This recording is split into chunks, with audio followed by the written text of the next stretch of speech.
Keith and Skolnick here for Five on the Floor and the Five Reasons Sports Network. Just finished up a conference call. Many media members from around the country who cover the NBA were on with NBA Commissioner Adam Silver, and this is after Adam Silver completed a call with the Board of Governors that ran late. So this was a scheduled call that the NBA had even prior to the crisis, but obviously they discussed the crisis. They brought in a couple of people. One was Dr. Ho from Columbia University. He's an infectious disease specialist, and he's someone who counseled the NBA when David Stern was the commissioner when they were dealing with Magic Johnson and the HIV crisis. They also brought in Bob Iger from Disney, who of course runs his own entertainment business, but also an interest in the NBA through ESPN. So a lot was discussed, but basically Iger's words are what Silver took to this call, which was, we're not going to be, there's no date here. It's about the data. It's about the data. It's about whether or not there's sufficient testing around the country. It's about whether there's a vaccine on the way or already available.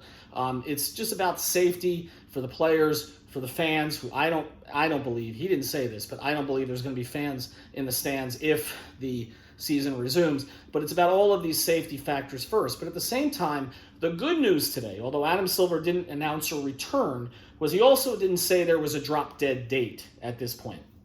There's no date where the NBA has decided, okay, if we get to this point, we can't continue, we can't have a regular season. I had heard August 1st. Silver didn't say that today. So unless they're holding some things back, he didn't go with that. I believe him when he says, I don't know. I don't know. The owners don't know. They want to restart. We were kind of the first to close. We want to be the first to come back in a safe way, but provide entertainment for people, perform a civic duty for people, give them basketball back, give them something to watch, even if it's just on TV. But they can't move at this point unless there's testing in the country. Now, a couple of other things that came up.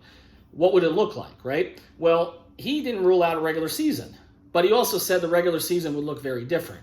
He also didn't rule out starting next season late. So he said basically everything is on the table right now. They haven't ruled out pretty much anything at all. Now, some of this will come down to the federal government. He says he hasn't felt too much pressure from the Trump administration to come back. Of course, depending on how you feel about this politically, you may not agree with that, but he basically says they're not putting pressure, but that the administration, or at least the federal government in general, believes that sports back in this country would be a positive thing. Now, there's also the state issue here too, right? Remember, 4 of the NBA's teams are in California. Governor Newsom in California basically said there's not going to be any fans in the stands for all of the rest of 2020. So these are things that the NBA has to take into consideration. But the major takeaway for me today is that they don't know. And that may not seem like news, but you hear so much stuff out there. Are they going to cancel it? Are they going to try to rush back? I think Adam Silver is going to try to do the judicious thing by his players, by his owners. They've already had to agree, and this is part of the collective bargaining agreement. This was not negotiated again. There's a clause in the CBA that if you get to this point, the players get 25% less salary. So that's happening. But the owners are making nothing right now, right? And I know you don't feel sorry for them. I don't either. But they're making nothing. There's no revenue coming into the owners. And that's going to affect the NBA long term. It's going to affect as far as what the salary cap is, where the luxury tax is, and all kinds of other things that we sort of take for granted. So takeaway today. Everything on the table. Season is not over. NBA wants to continue in some form. It's going to look very different, most likely. I don't think we're going to see best 4 out of 7 series, with fans in the stands all the way through the finals. I think that's out. And he won't say that, but I think that's out. But I do think they're going to explore every possible possibility, whether it's everybody plays in one city, or whether it's going to shorter series, or whether it's having, 10 games left for everybody in the regular season and then go to the playoffs, whether it's not bringing any of the non-playoff teams back and just letting some of the playoff teams have sort of a preseason before the playoffs start.